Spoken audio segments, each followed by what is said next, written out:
sociedade vai piorando, assim.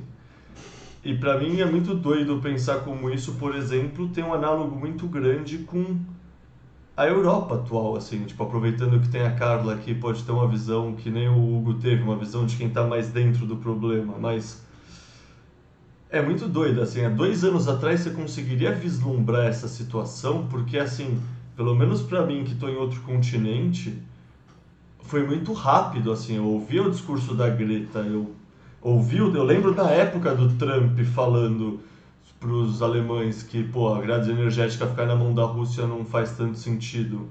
Mas mesmo assim a sensação é que foi muito rápido, assim, de uma estabilidade para uma crise. Como você sentiu tudo isso acontecendo por aí? A Europa já não está há muito tempo estável. A Europa vive num dogmatismo profundo, creio que já há uns anos. Pronto, isso pode ser traduzido como estado de negação dos próprios gestores da Europa, bancos centrais e por aí, e também da própria população, o que gera um grave problema, não é? Logo à partida. Pronto, a Europa é o velho continente, também é o continente que se calhar teve mais problemas e ainda os tem, ou então está envolvido nos problemas dos continentes dos outros de forma muito profunda, que é o caso no Médio Oriente, no continente asiático, por exemplo, e até no continente africano também, no resto no México ainda bem. Mas a Europa sempre foi um continente vanguardista, não é? Trouxe a vanguarda, o futuro e sempre trouxe as ideias menos preconceituosas, como anteriormente já trouxe barbárie, não é? Talvez eu diria que a partir do Renascimento começou a trazer ideias mais de vanguarda, mas dentro da barbárie também se criaram coisas. Portanto, há quem chame a Idade das Trevas, eu prefiro a Idade Média, mas pronto, teve os seus pontos altos e baixos. Mas a Europa claramente que está a falhar. Porquê? Porque a Europa, primeiro acredito que seja por uma questão geográfica e isso subjuga logo em relação aos Estados Unidos, não é? Portanto, nós sempre fomos manipulados, ok? No início do euro e tal, o euro é fixe, vale mais que o dólar e não sei o quê, tal é elite, Europa, XPTO, mas o que é que acontece? Vamos ver os factos, agora do ponto de vista financeiro e sem o romantismo da arte. Toda a produção da Europa saiu da Europa, foi para a Ásia. Então, e se fecham a torneira na Ásia, ou seja, se dizem assim, meninos, não vamos produzir porque vamos ficar em lockdown, Covid, o que é que acontece? A Europa, o que é que tem? Nada. A Europa não produz nada. Produz meia dúzia de carros. Hoje em dia, arrisco-me a dizer, lamento imenso, vem-me dizer, produz muita coisa. Olha, lamento imenso, mas não produz nada, porque estamos dependentes da China e a China também está dependente de outros países, porque é tudo chips hoje em dia, até para as máquinas de lavar são chips. Portanto, a Europa não produz nada. Numa situação como esta, claro que a Europa, e depois mais a guerra e tudo mais, que isso para mim é toda uma palhaçada orquestrada por todos, ninguém está bem na figura, do meu ponto de vista, mas isto é uma opinião pessoal, não é isso que é política, porque penso que isto seja do interesse de todos.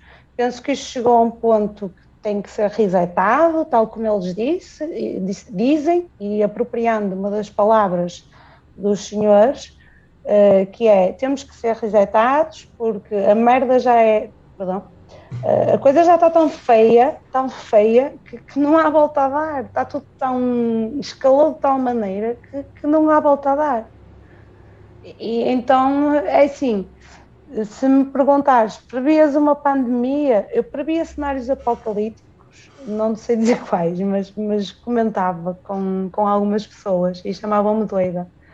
Era uma pandemia? Era uma guerra? Não. A guerra Rússia-Ucrânia, houve sempre tensões e a qualquer momento. poderia acontecer a efetivação.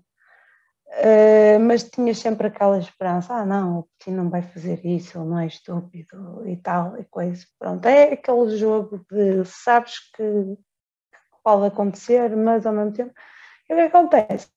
Acontece que a Merkel era e é uma pessoa, para além de ter sido política e chanceler alemã, ela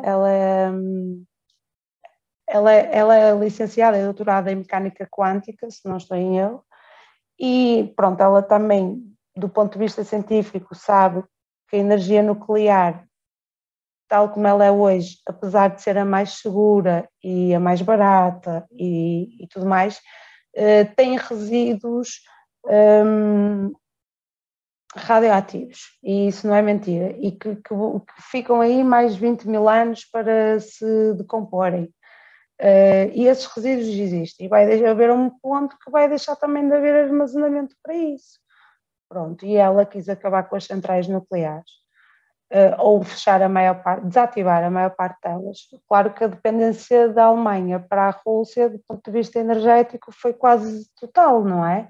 E agora estamos todos... Mas é tudo, atenção, continua a ser tudo uma crise energética especulativa, do meu ponto de vista, porque não há razão para os preços subirem como estão a subir.